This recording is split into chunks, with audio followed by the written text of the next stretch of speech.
Hello, everyone, and welcome to Novara Live. I'm Dalia Gebrial, and today I'm joined by the wonderful Mike Bankole, Dr. Mike Bankole. Let me correct myself. How are you doing, Mike?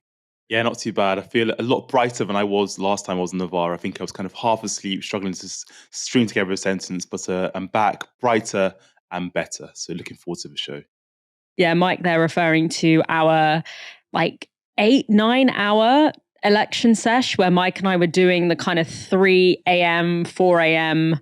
slot. And let me tell you, trying to come up with intelligent things to say when you're, over 30 years old in the early hours of the morning is not easy. But I think we did a decent job, But I've had to recover from that sleep deficit for a while now because, I'm basically middle-aged at this point. So, coming up later tonight, Labour's announcement on oil and gas licences. What is to be made of it? It's very, very confusing.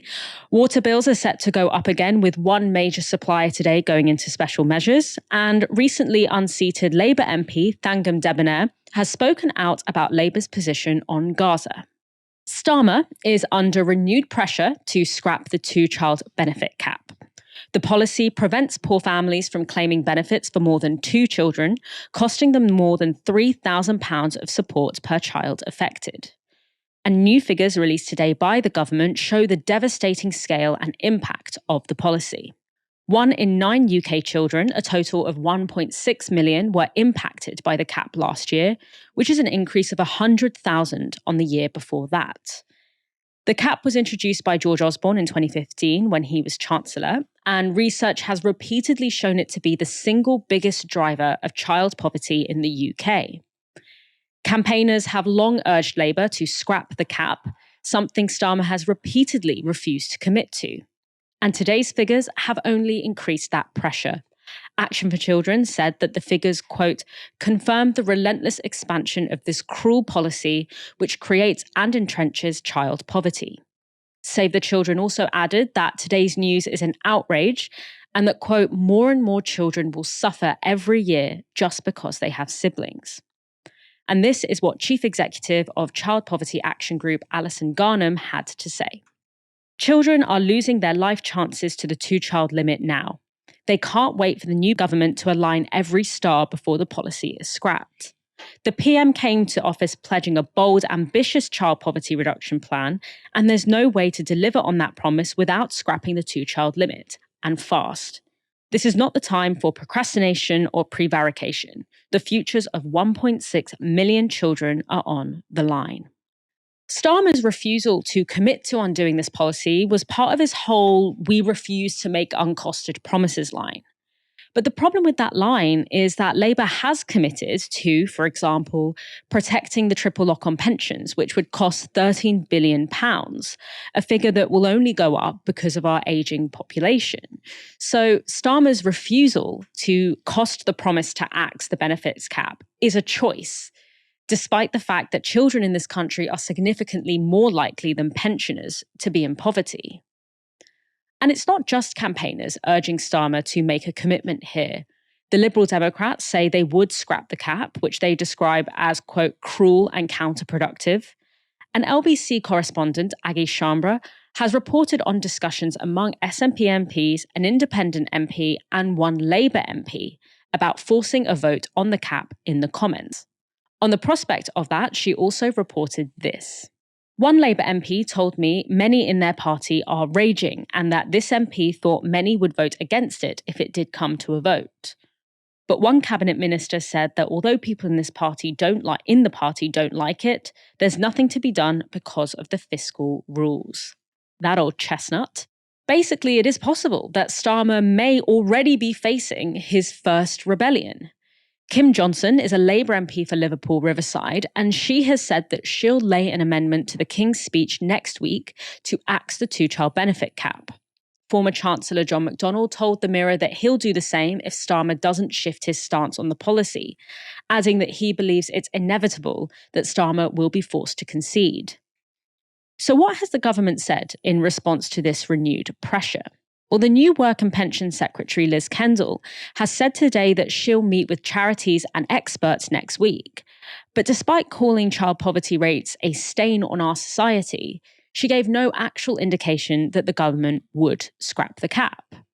However, further comments from the Environment Secretary Steve Reed this afternoon addressed the question more directly. When asked about getting rid of the policy, he said this. Of course, we understand the pressure for that. Of course, we understand the difficulties families face because of the wider cost of living crisis. It is absolutely essential that this Labour government maintains strict spending controls because we have to stabilise the economy after 14 years of Conservative chaos. It is that chaos and the way they crashed the economy that has left families hurting so much. As we grow the economy, we will be able to spend the additional income on other things that we want to achieve for this country. I mean, so much to take away there. First of all, the fact that the Labour Party routinely circumvent the need to actually make commitments to people through this kind of fluffy, oh, well, we understand what you're going through, but there's nothing we can do about it. It's like, we don't need your understanding. Understanding is not going to pay the bills. We need you to tackle one policy that is widely considered to be driving child poverty in this country, that there seems to, I mean, even Suella Braverman called for this policy to be scrapped. Like, it would be roundly popular. And this idea that you can't cost it just makes no sense when that same Labour Party, that same Keir Starmer has committed to increasing defence spending to 2.5% of GDP.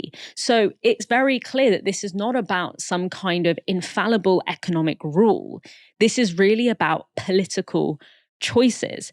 And frankly, it's very disappointing that despite the fact that this government was elected on a mandate of change, although I'm not sure many people really believe that change would come, but what we are hearing from Steve Reed, this idea of we're inheriting 14 years of Tory chaos, a crashed economy. Therefore we can't do things that would immediately help so many children, so many vulnerable people in this country. We can't do that because, we need to balance the books. The last government put us in a situation that we can't do anything about. That sounds exactly like what George Osborne said right before he implemented over a decade of austerity in this country, the thing that has led to so much suffering in this country. And so I want to know why this newly elected Labour government is sounding far more like George Osborne did, in 2010 than, say, Clement Attlee did right after the Second World War. No one can doubt that Clement Attlee didn't inherit an incredibly difficult set of circumstances, but he built a welfare state out of those ashes. Whereas the promise that Steve Reed is seeming to make to us, and the promise that the Labour Party, the only kinds of promises that the Labour Party seem to be able to make, which is increasing defence spending, it aligns much more with the Conservatives than it does with Labour's own political history. And so I think a lot of people are seeing through that and through these kind of appealing to these, this idea of the market and the idea of these economic laws that actually are much more rooted in political choices than in infallible economic laws. We've heard this, we've heard this all before, unfortunately. So, on Politics Live today was a big-time Starmer supporter, Josh Simons. He's the brand new Labour MP who ran the Labour right think tank, Labour Together, also now, which John Ashworth is now in charge of, before being parachuted into a safe seat for this election. Child poverty is at the core of what the Labour Party... And this would lift 250,000 children out of poverty. It would indeed. Of what the Labour Party exists to do. Right. However, what it meant to change our party from where we were in 2019 is to be a responsible party that cares about the state of the nation's finances and does not commit to things that it doesn't know whether it can afford. And Rachel Reeves has been really clear, Keir Starmer has been really clear about this policy. We do not yet know if we can afford to support the removal of the two-child. Would you like to remove it? So the responsible thing to do is say to the public, it breaks our hearts that we can't, but we can't. The public finances are in a dire state, and so we can't commit to doing this now. So you can commit to the 13 billion that it would cost to triple lock pensions, and increase pensions in line with inflation, but you can't commit to the 2 billion that it would cost to scrap the two-child benefit cap, something that we know would immediately alleviate poverty for so many children in this country. And I'm not saying that it's wrong to triple lock the pension, but when you look at actually who is more impacted by poverty in this country, children are, I think, twice as likely to experience poverty in this country than pensioners are. So why pick one constituency over another in that way? So The Sun have also reported that insiders say that the government will consider removing the cap when it can afford to do so, again, giving no indication of what that benchmark is, how much growth has to happen before we can so-called afford to pull children out of poverty. And that same source said that they refuse to rule out scrapping it during this term. Mike, do you think that this is going to come to a head and that despite their majority, they'll be forced to back down on this because it is so widely popular? Absolutely. When you think about the people who've spoken out against the two-child cap, it isn't just lefty cranks. It's people in the Church of England, senior officials in the Church of England spoken out against it. We've seen many Labour backbenchers speak out against it, the Lib Dems, SNP. This policy is almost universally unpopular.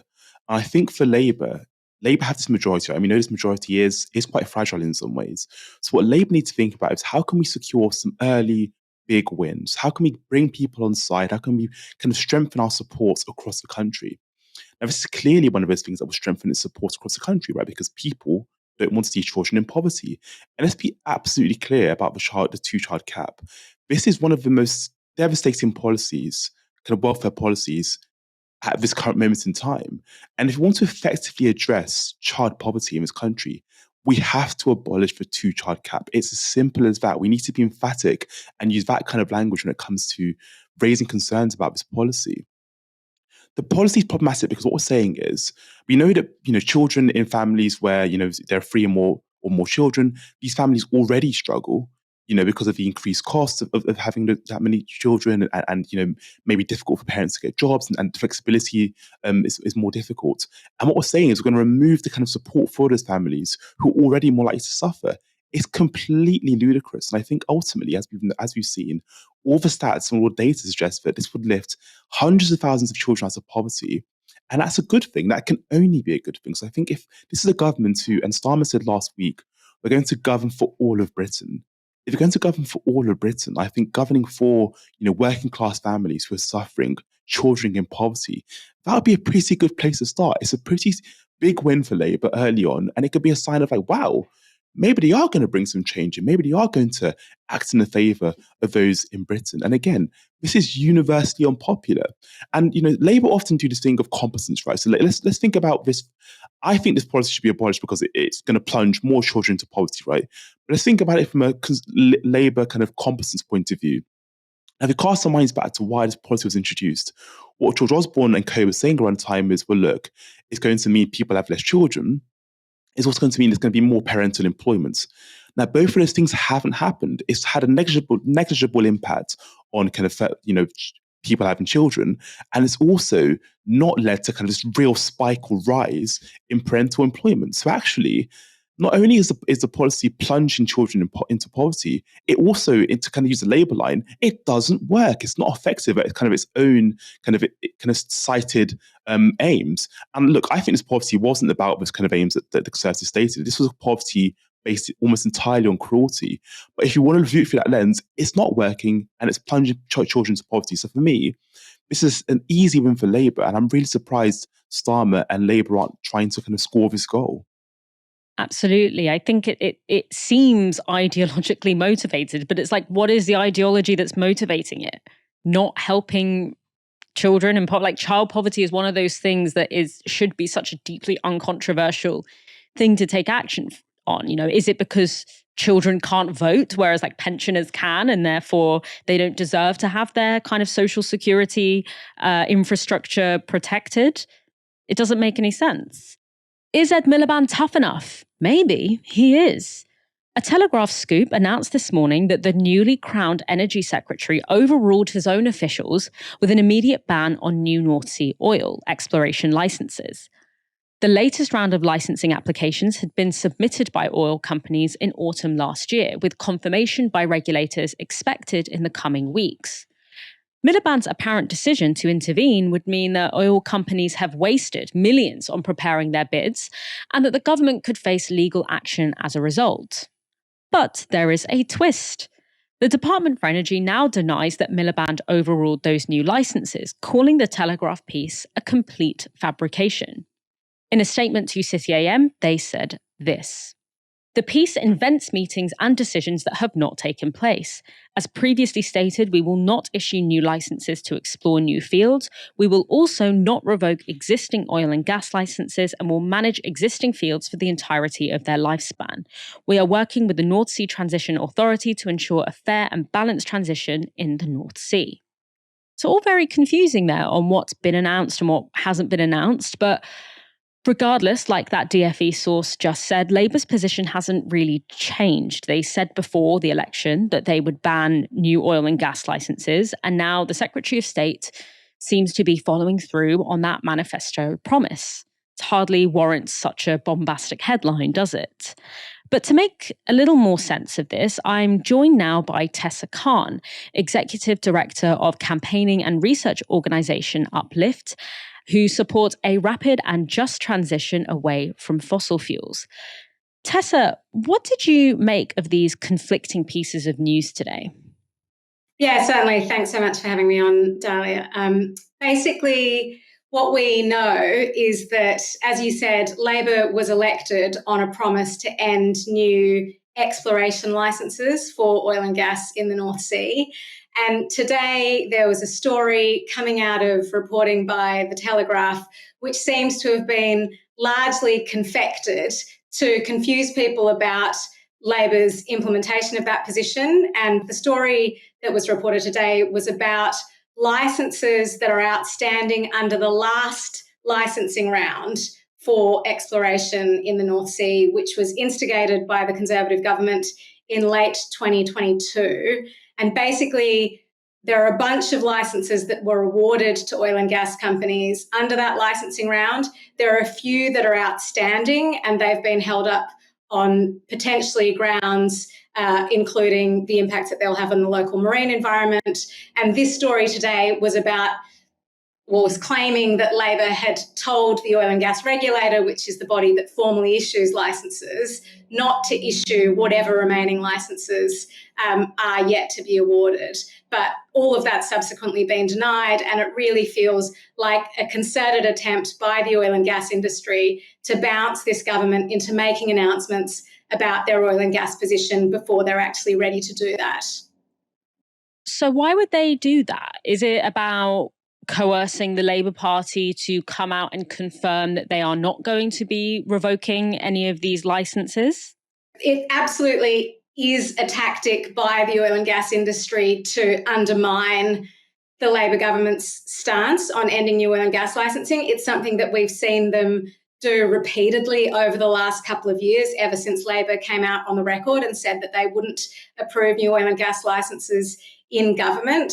And basically, what we understand is that, of course, to start the transition of an entire industry that Labor's position on ending new licensing would start, there needs to be a much broader plan around that, right? It's not a one-off policy that isn't going to have cascading implications for energy supply in this country, for jobs, for the industry as a whole. And presumably the government wants a bit of time to figure out what the package of policies is that will help them ensure that, as we've called for, the transition is a just one, that it's not just about ending new commercial projects without thinking about the potentially broader implications of that. So this feels to me like an attempt, as I said, to really bounce the government into clarifying its position earlier than they're prepared to do. And in doing that, giving the industry an opportunity to raise all of the concerns that they claim they have around what this would mean for their future. So the source for this story, for the City AM story, was actually from the Department of Energy. So is there a possibility that actually this was something that the Labour Party was considering doing, revoking these licenses for, oil and gas projects that hadn't actually started yet? And then the oil and gas industry kind of ran with that in order to, politic around it and get Labour to confirm that they're not? It's really unclear, actually, what the status of the licences that this whole kind of kerfuffle has been about actually is. And there still isn't clarity about the status of the applications that the oil and gas companies have made, whether or not there was any representation made that they would receive a licence or not. So, I mean, I certainly don't feel like I'm in any position to comment on that. I mean, what we do know is that none of this undermines Labor's stated commitment and the promise on which they were elected, which was to end new exploration licensing. So obviously the oil and gas industry want these exploration and development of oil and gas fields to go ahead. But other than that, what are the reasons that people give for not revoking these licenses, given that we are in these time constraints when it comes to meeting our net zero targets? Yeah, absolutely, Dalia. I think, we are most certainly in a moment where, according to all of the experts, the credible climate science is very clear that we can't have new oil and gas investments and projects if we're going to stay within a safe climate threshold. But I think there is potentially a bit of a misunderstanding of how the oil and gas licensing regime works, which is why, in our view, you don't need to revoke new oil and gas licenses to stop them from actually leading to the extraction of new oil and gas, which is ultimately the goal that we want. And that's because when you issue an exploration license, that just entitles you to look for oil and gas and to figure out what reserves are there that are commercially viable for you as a company to then extract. Once you figure out what those reserves are, you then as a company have to apply for a development permit. And that goes through a whole other process. And that's a point at which the government can also say no. And the development permit is what, for example, was issued for the Rosebank field in September last year. And my organisation is taking the UK government to court over its decision to issue that development permit. But Rosebank's original licence was issued decades ago. So actually, you don't need to revoke licences. All you need to do is say no at the point at which a company applies for a development permit to extract the oil and gas. And from a legal perspective, that's much cleaner because revoking licences gets you into all sorts of potentially challenging legal territory, whereas simply not issuing new development permits is something that you're entitled to do as a government. So we would say that that is the important thing for the government to focus on, is to not issue new exploration licenses, and then for the ones that have been issued is to not issue new development permits. Just for the final question, what would you like to see over the next 5 years from a Miliband-led energy department, both with regards, you kind of touched there on what you want to see in terms of licenses, but kind of more broadly, what are Uplift's priorities over the next 5 years when it comes to pressuring this Labour government, and what do you want to see come out of Miliband's strategy leading the energy department?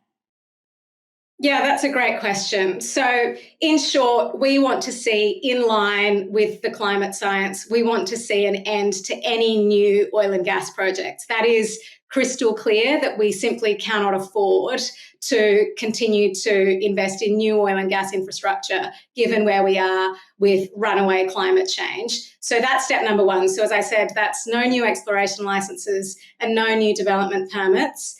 The second thing we think is equally important is to recognise that this is an industry that currently employs tens of thousands of people. There are communities, particularly in the northeast of Scotland, who have strong historical ties to the industry. It's where a lot of the sort of indirect employment ends up being generated. And so we desperately need the transition for this industry, which, by the way, is happening in the UK already because the North Sea is in geological decline. It's a very mature basin. So there are jobs being lost anyway, just because there's frankly not a huge amount of oil and gas left to extract. But what we need is for the government to really proactively develop a just transition plan for the workers and for the communities that have a stake in this industry. We cannot afford to have a repeat of what happened, for example, in this country with coal mining. We've got to make sure that people are supported, particularly supported into the industries that have a long-term future,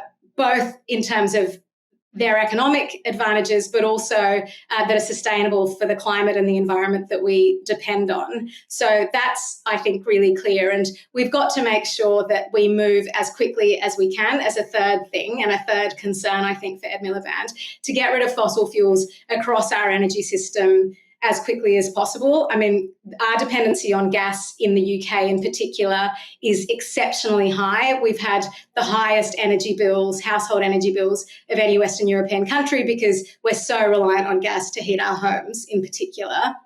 So getting away from that dependency on oil and gas will bring down people's energy bills. It will make us more energy secure and less dependent on dodgy foreign regimes that have tended to really dominate global oil and gas supply. And of course, it is essential that we do that if we are planning to avoid climate catastrophe.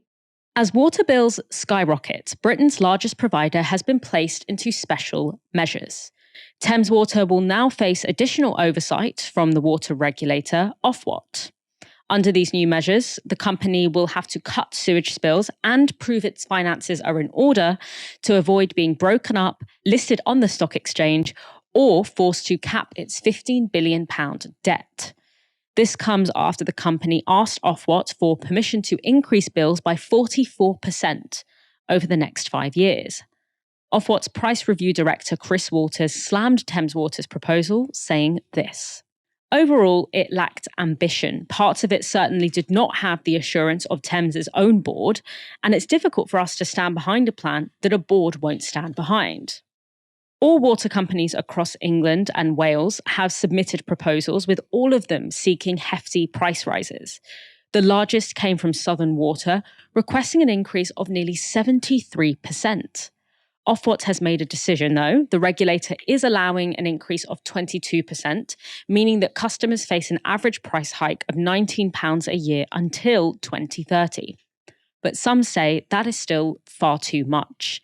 Environmental campaigner Fergal Sharkey went head-to-head with Chris Walters on Good Morning Britain. It's obviously a terrible mess, Fergal. Yeah. Prices up, underinvestment, all of the contamination in the water, big bonuses, companies in trouble, and now we know more price rises for consumers. Who is to blame for the mess that we are in? I can say this as a former regulator. The regulator, the whole system of oversight of this industry has failed. It's failed customers. It's failed the environment. In a word, Ofwat's to blame and should take responsibility. OK, well, shall we talk to Chris Walters? Mr. Walters, you're to blame. Good morning, and thanks very much for having me on the programme. You won't be surprised to hear I don't take that view. It is true that the sector needs to turn itself around, and that's why today we're announcing the biggest ever investment package in water and wastewater services to safeguard the health of our rivers and our seas, to improve the resilience of our water supplies, and to raise the bar on the day-to-day performance of companies in areas that customers really care about, like sewage spills, like leakage, like customer service, and like drinking water quality.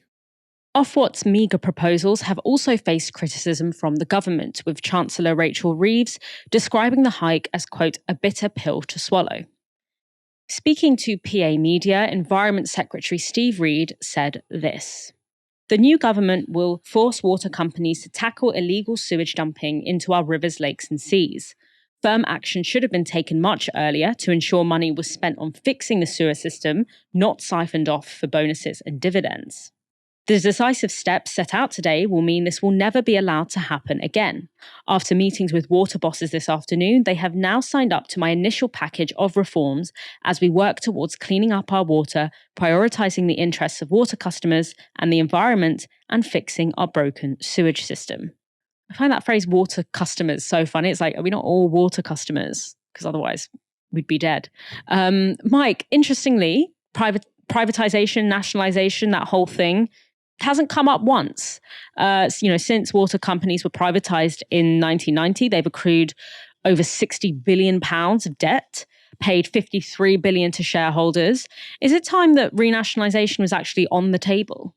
Absolutely. I think, this kind of the privatization of water, the argument was, increased market competition is going to raise the standards, and we're also going to see more investment because we're going to have access to kind of private funding, right? So we're going to have more investment. It's going to be better for everyone, right? But hasn't happened. What's happened is, we're having these kind of issues with our water and so the quality of our water. And, there hasn't been as much investment as was promised. If you compare our situation to what's happened in Scotland, right? What's happened in Scotland is bills are lower. There's been far more investment, and water in Scotland, by the way, is publicly owned. Whereas in England, what's happened is, shareholders have essentially pocketed loads of money, failed to invest, and let's be clear, they have no interest. They're not in this game because they want to uphold the most top standards. This is all about maximizing their profits. And Starmer and his Labour government have spoken about change and how their version of change is kind of deep-rooted change. What Starmer's kind of spoken about. If you want deep-rooted change, you have to think about public ownership of water, because ultimately these kind of sticker plaster politics of just trying to tweak the system as it is only going to cause problems in the future. And if you want to kind of broaden your support, deepen your support across the country, you need to deal with the issues that face the country, deal with the issues of water, deal with the two-child cap. These are the issues, and these are the easy wins Labour could easily be scoring. And I think Labour seem reluctant to kind of advance the not even revolutionary change, actually, just the kind of the necessary change required to uplift the standards of British life, whether it's water, whether it's two-child cap. These are things that will just make people's lives better. And ultimately, that's what people want from a government, to make their lives better. So the privatisation of water has failed. We can quite clearly see that. Standards are lower. There's been less investment. It's time to renationalise water. Yeah, I think you're totally right about these really simple things that could be done. And it's what's stopping you? Nationalisation of water is really popular with the public. It doesn't have these kind of scary, communist connotations that the right-wing press like to attach to it. It's quite a centrist position, really, that something that is essential to life, that everyone needs, shouldn't be a resource that is used for profit or mined for profit. It should be a public asset. But still, Rachel Reeves, when she was asked if the privatisation of water was a mistake, which isn't even about asking her, what are you going to do about the privatisation of water? Are you going to nationalise water? It's just about asking her something that's pretty clear, which is that has our water system benefited from privatisation? And she just ignored the question. She refused to say it was a mistake. And so it does beg the question of okay, well, what is actually... It's popular. It will make people's lives better. People will then associate a Labour government with immediate material changes to their everyday life. So, Mike, what is stopping Labour from actually just doing these kind of quite easy policy fixes, and especially doing them straight out the gate in order to create a kind of positive association that people have between their everyday life, their water, they're having benefits for their children, etc., and having that being associated with the Labour government? Why can't they make these steps? I think Labour is scared of being viewed as moving too fast too soon when it comes to some of these things. So it's we don't want to scare people. We want to be sensible, get our feet under the table, make some... So the big win they scored earlier was abolishing Rwanda, right? That was a fairly easy win because Rwanda hadn't even happened, right? It wasn't going to happen. It was impractical, right? So that's an easy win. I think Labour, this current Labour government, aren't the kind of progressive force that's required to make somebody change. And these aren't, for me, even really bold policies. When it comes to the two-child cap, officials in the Church of England have spoken out against it. High senior officials in the Church of England. This is something that has is broadly popular to abolish this policy, right? And when it comes to water, as you mentioned, Dalia, this is, again, something that's universally popular. And I think what Labour is trying to do is, look, we're not going to change. We're going to make things better. We're going to make things better. Don't worry. We're not going to try and uproot the system. We're just going to make things better, and your lives will be made better as a result. And I think they're just worried about scaring people. They're worried about kind of the right-wing press. And it's right. When you talk about public ownership, as you mentioned earlier, the easy thing is, it's communist. It's not. It's a very centrist policy, as you mentioned. It's not going to. It's generally widely popular.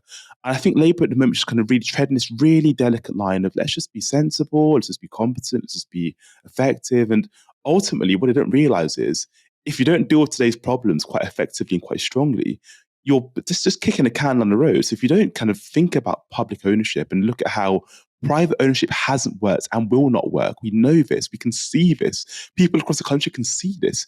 Parasites in water, sewage in water. These are issues that aren't just going to go away because there isn't an incentive for the kind of private owners to deal with these things effectively. So we know it doesn't work. And I just think Labour needs to be a bit bolder and be willing to upset the right-wing press. If you're going to make people's lives better, the right-wing press will look like idiots when they start complaining about things that's making people's lives better. So ignore the right-wing press, be bold, be progressive, and make people's lives better. It's very simple. It's good politics. I think that point about the right-wing press is so key because, as we saw with this, the story about oil and gas fields, the right-wing press are never going to be on the side of a Labour government. They're always going to trust a Conservative government more with their interests. And so even if you play by their rule book, they will just make things up about you. Like, even if you do everything that they want you to do, they ultimately want, even though a lot of these papers did believe that, the Conservative Party needed to check out and regroup, it was always with the understanding that they would come back when they have regrouped, because that is the party that is most trusted by the establishment. Although increasingly, I think the establishment have no reason to not trust a Starmer government. I also think that there's something to be said about, is there an ideological problem here? Because what we have been seeing in the Labour Party, we talked about this with Praful Nagand, who was standing against Jeremy Corbyn for the Labour Party in Islington North, about these kind of links that he had with private healthcare industries and people being concerned about what that would mean in terms of conflicts of interest with, the fact that the NHS, West Streeting is looking to at least partly privatise the NHS. People were understandably like, what is someone who has a vested interest in the privatisation of healthcare or in private healthcare services running as a Labour MP? Similarly with water, you guys might, it's a blast from the past, but Angela Smith, the MP, the Labour MP, she had direct links with the private water industry. She wrote an article, in defense of the privatization of water. She was, directly, I can't remember exactly what it was. So I'm not exactly what the relationship was. So I'm not going to say it so that I don't say anything wrong. But she was clearly deeply enmeshed with the private water industry and therefore was invested in defending the concept of a private water industry. And so I wonder how much of this is like not wanting to scare or spook the right-wing press, but also how much of it is that this kind of neoliberalization of the Labour Party has meant that there is a significant chunk of people in power in the Labour Party who are actually really at odds with the Labour voting base when it comes to these key issues of privatisation and public services. And that's, a serious problem. The now ex-Labour MP, Thangam Debbonaire, has accused the Green Party of misleading voters on Labour's stance on Gaza. In an interview with Channel 4, Debbonaire blamed the loss of her Bristol seat to Green Party leader Carla Denyer on Labour's failure to counter what she saw as a misrepresentation of her ceasefire voting record. Here is a clip from the interview. What do you think it was that cost you your seat? Was it that sort of the leadership was too prosaic? Was it the ditching of the Green Investment Pledge, because obviously you lost to the Greens? Or was it the failure to come up with a more robust stance towards Israel? Well, it was all of those. And it was the fact that the Green Party knew how to capitalise on them. I think the party does need to look at the playbook, not just of the Greens, but of Reform and the Independents, because they all use the same playbook. They didn't always use the same script, although sometimes it was overlapping. But it's a danger if you get in the habit as a campaigning political party of saying things that are actually not true, but sound good. I actually did vote for a ceasefire, not once, but twice. And our motion, our amendment to the motion in February, that got through unanimously for all sorts of reasons, but it did. One of them being we knew how to handle parliaments. Now, that wasn't what the Green Party sent out. And it was difficult because I kind of knew from November that I was going to lose the seat, because I thought this is what they'll use. And if my party doesn't communicate what we've done, what we're saying, then obviously voters don't know it. They don't follow every tiny twist and turn of politics. They're not all on Twitter. And by the time people have got a belief in their heads and you're on the doorstep saying, no, I voted for it twice, they don't believe you anymore. So to be blunt, your opponents lied and your party failed to tackle the lies. Is that the playbook you were talking It's more about? subtle. On the leaflets that they put out, they didn't say that I'd voted against the ceasefire, but people interpreted that from them saying she failed to vote for a ceasefire motion. True, I failed to vote for one because it didn't mention the hostages. Okay, so a lot to unpack there. First of all, there's the standard pound shop Orwellian analysis there of collapsing reform in the Greens as two opportunistic campaigning parties that use the same playbook, i.e. lying, to get ahead. I don't think you can really compare the ideological backbone of the Green Party and reform. They are literally on opposite ends of the spectrum. In this case, she's arguing that the Greens successfully and cynically exploited people's grief regarding Gaza to win their seat. But she then goes on to confirm that nothing the Greens said about her position is actually untrue. She did fail to vote for a ceasefire, and I remember that vote because I was outside Parliament when it happened. And it was a key vote put forward by the SNP in November, which Labour whipped its MPs into voting against or abstaining because it was an SNP vote. And, Labour voting for a ceasefire at that moment, it wouldn't have ended the war, sure. But Britain is a key ally and enabler of Israel, and had a ceasefire vote passed, or at least gotten the support of one of the two main parties in this country at that very early stage, this was in November, so it was not long after the war on Gaza started. If that had passed, it would have been a significant symbolic gesture on the international stage that could have potentially had broader knock-on effects. And that's why it was so important that Labour voted for it, or at least that Starmer didn't implement a whip punishing MPs for voting for that ceasefire. And to ordinary people on the ground, it really felt like Labour was prioritising petty Westminster politics over the opportunity to officially condemn atrocities that we were watching in graphic detail on our phones, because many people felt that the reason that Labour took this stance wasn't because of any sincere concern with the wording, but simply because it was an SNP motion. And the SNP, the Labour wants to, defang the SNP in Scotland. That was key to their electoral strategy. And it's not to mention that if we're actually looking at Thangam Debbonaire specifically, some Labour MPs actually did take principled stances. In November, when that vote came up, 8 frontbenchers, including Jess Phillips, resigned from Starmer's cabinet in order to vote for a ceasefire in Gaza. And unlike Debbonaire, Jess Phillips was actually able to hold on to her seat despite a significant challenge from Workers' Party candidate Jodie McIntyre. And maybe that's because when Phillips was concretely supporting a ceasefire, Debbonaire was giving mealy-mouthed defences of the Labour Party's position, such as this one. Why not call for a ceasefire? Well, what we want is going beyond that, which is long-term peace in the region. We want a safe and secure Palestine and Israel living side by side. Now, in order to get there, we will need a cessation of violence in order to get aid in and to get talks to start one day. But we also need the hostages to be released, and we need the bombardment to stop so that we can get that aid in. Now, that's going to be difficult. Israel does have a right to self-defense, but the Palestinian people also have rights, and they are it's so badly damaged. There's the death and destruction that we're seeing distressingly on our TV screens each night. I cannot begin to imagine what that's like. It's also worth mentioning here that many voters were expressing a broader anger, and a legitimate anger, with the approach of Starmer's Labour to Palestine. For many, Starmer seeming to defend Israel's right to cut off water and power to Gaza was a turning point that simply couldn't be forgiven. Not to mention that instead of pressuring the government to take more concrete action against Israeli war crimes, Starmer seemed to reserve most of his energy for disciplining MPs like Kate Ossamore, who were suspended for calling Israel's assault on Gaza a genocide. And, Starmer's also parachuting Israeli lobbyists into safe Labour seats. So what Debbonaire misses here is that the strong feeling that the electorate had about Labour's failure to not only take concrete action on Gaza, but to punish those who tried to push the needle on this issue.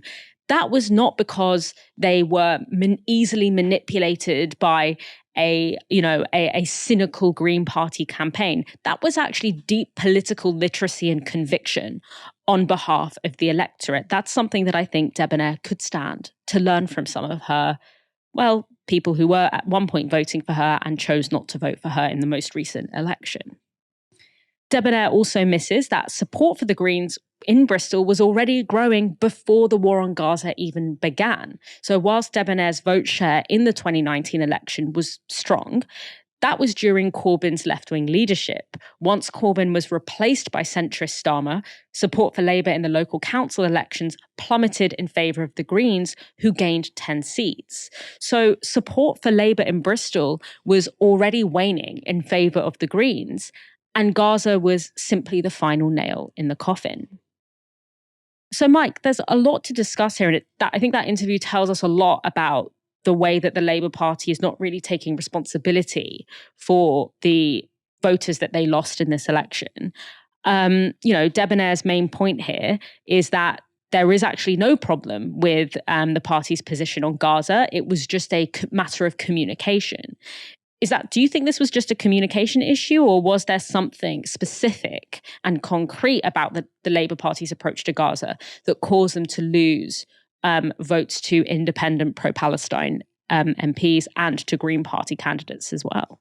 Well, I think there are two things happening. I think Bristol's an interesting one because I think the Greens had a rise on Bristol since 2019. Now, we know that Carla came, not close to Thangam in that election, but it was close enough that we could be like, okay, we can have a look at this seat for next time and kind of build some momentum.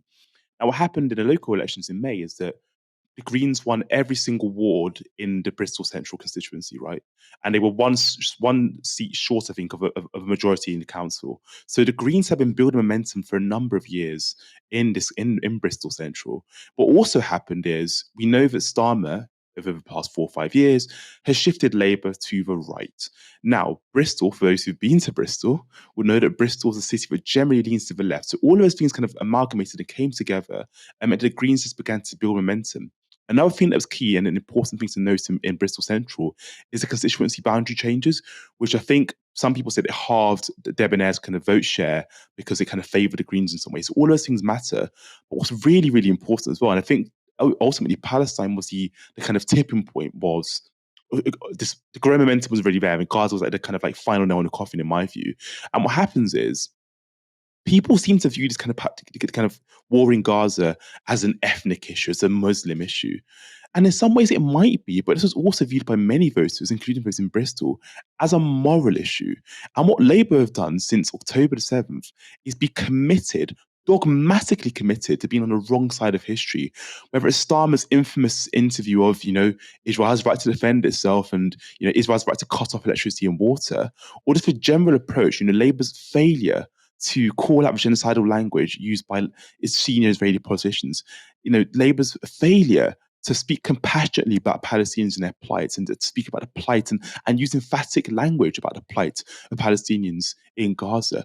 Labour were on the wrong side of the story. And I think in another kind of segment of that interview, Debbonaire speaks about Labour not having a strong enough narrative on the war in Gaza. Labour's narrative was pretty damn strong. Labour's narrative was, Israel, keep doing what you're doing.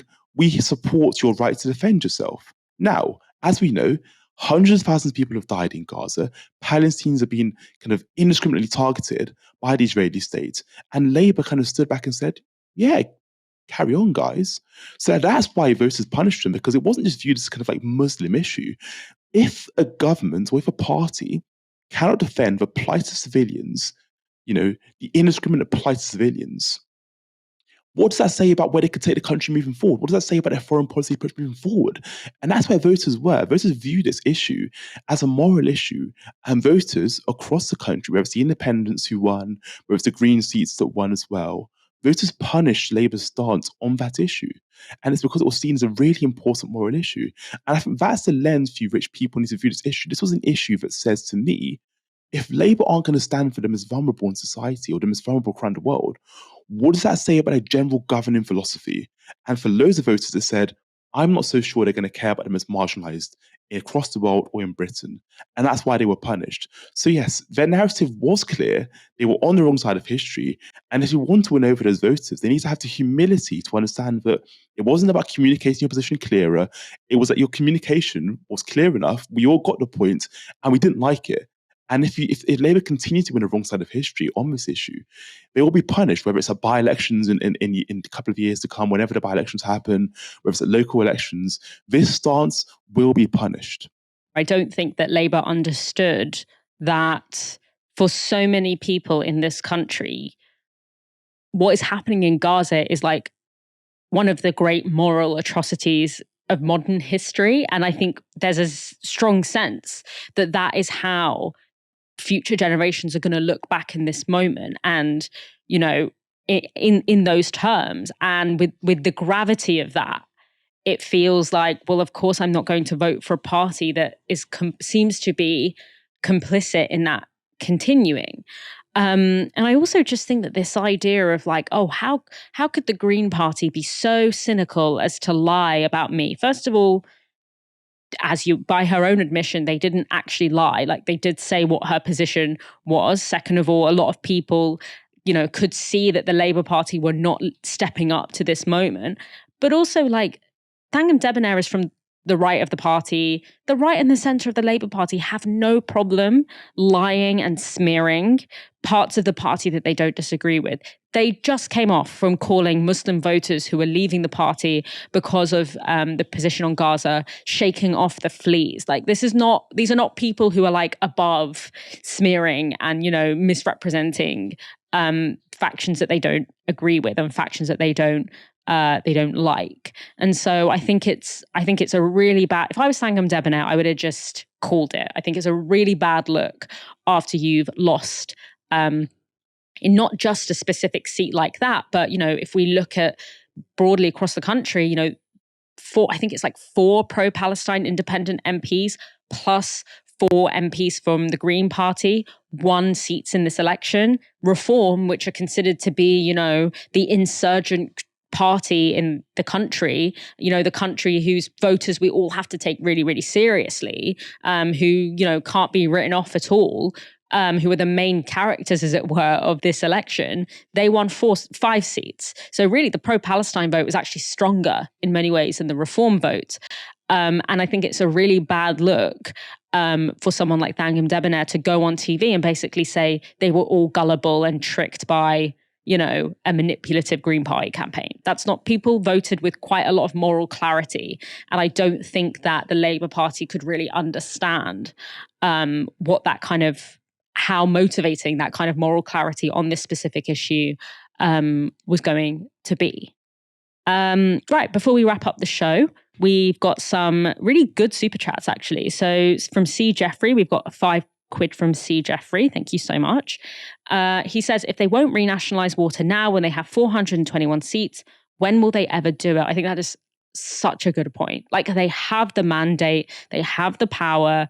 When the Conservatives had that kind of mandate, they had no problem, you know, pushing through everything that they wanted to push through. And that's why sometimes I'm just like, I actually think it's just an ideological problem. Like, I think it's actually just that they aren't, because for these kinds of people who are, you know, who are deeply linked to like private industry, to them, the idea of having a public water system, having welfare services, having state-run services, it's seen as gatekeeping potential profit.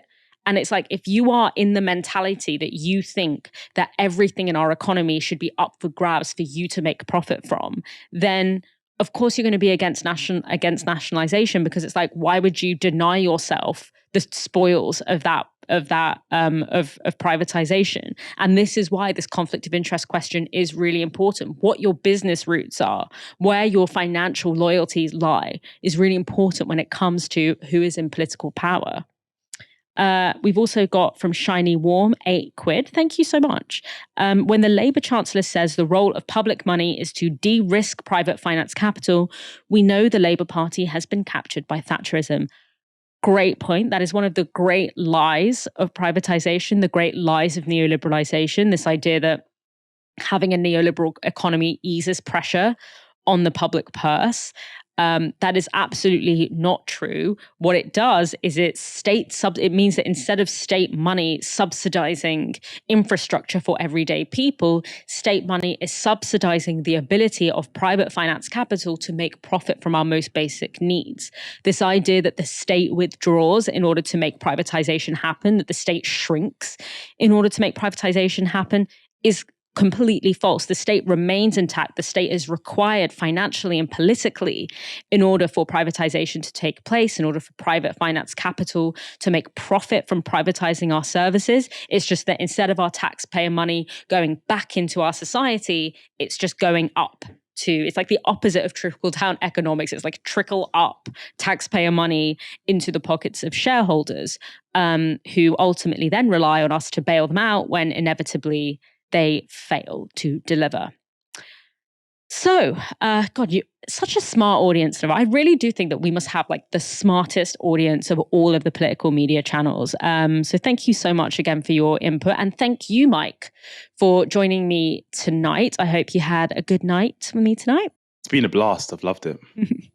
Yeah, slightly more awake this time, which is good. Thanks everyone for watching this evening. Make sure you come back tomorrow night for another live stream from 6 p.m. And for now, you've been watching Novara Media. Good night.